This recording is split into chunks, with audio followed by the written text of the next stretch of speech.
आषाढ़ मास के शुक्ल पक्ष की सप्तमी तिथि को विवस्त्र सप्तमी के रूप में मनाया जाता है। पौराणिक कथाओं के अनुसार सत्यव्रत नाम के एक बड़े उदार राजा थे। वह नित्य धर्म अनुरूप आचरण करते थे। एक बार अपनी तपस्या के दौरान जब कृतमाला नदी में खड़े होकर वह तर्पण का कार्य कर रहे होते हैं, तभी उस समय उनके हाथ में एक मछली आ जाती है। सत्यव्रत ने अपने हाथों में आई मछली को जैसे ही जल में छोड़ने का प्रयास करते हैं, उस मछली ने सत्यव्रत को ऐसा नहीं करने का आग्रह किया। मछली की वेदना सुनकर राजा सत्यव्रत ने उनके जीवन की रक्षा करने का प्रण किया। मछली को अपने कमंडल पात्र में जल में रख दिया और उसे अपने साथ ले आए। लेकिन एक ही दिन में वह मछली आकार में इतनी बढ़ जाती है कि उस कमंडल पात्र में समा ही नहीं पाती है।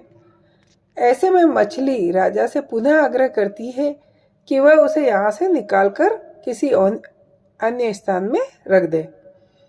राजा सत्यव्रत ने मछली को उस पात्र से निकालकर एक बड़े पानी के भरे घड़े में डाल दिया, पर राजा के देखते ही देखते मछली उस घड़े में भी नहीं समा पाई और आकार में और अधिक बढ़ गई।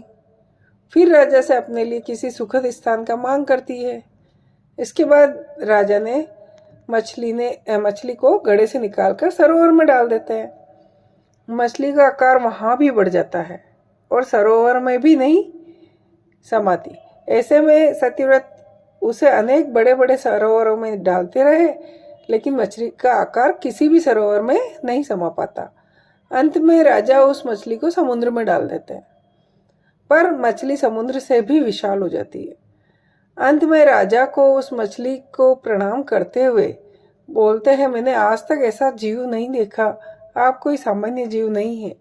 कृपा करके आप मुझे अपना भेद बताएं और मुझे दर्शन दीजिए।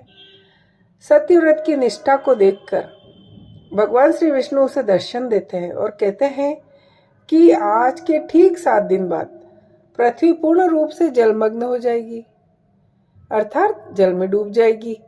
इसलिए मैं तुम्हें यह कार्य सौंपने आया हूं कि तुम ऋषियों और मुनियों और सभी महत्वपूर्ण वस्तुओं, जीवों, वनस्पतियों को अपने साथ लेकर तैयार कर लीजिए। आज से 7वें दिन बाद तीनों लोग प्रलय के समुद्र में डूबने लगेंगे। तब तुम्हारे पास एक बहुत बड़ी नौका आएगी।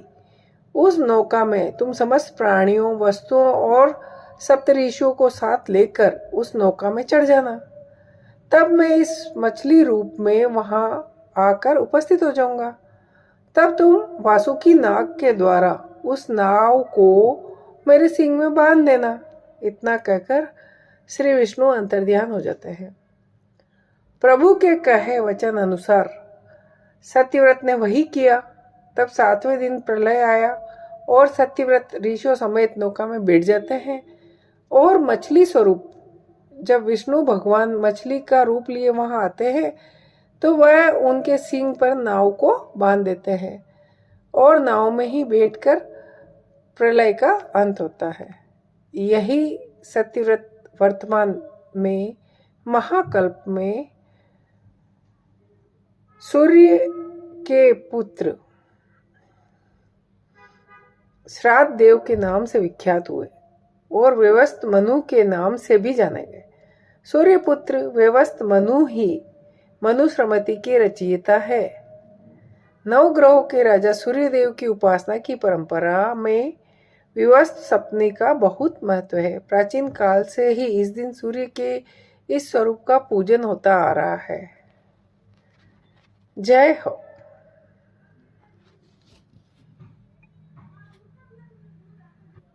आषाढ़ मास के शुक्ल पक्ष की सप्तमी तिथि को विवस्त्र सप्तमी के रूप में मनाया जाता है।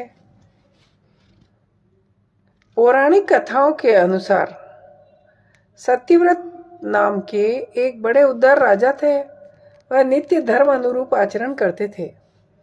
एक बार अपनी तपस्या के दौरान जब कृतमाला नदी में खड़े होकर वह तर्पण का कार्य कर रहे होते हैं, तभी उस समय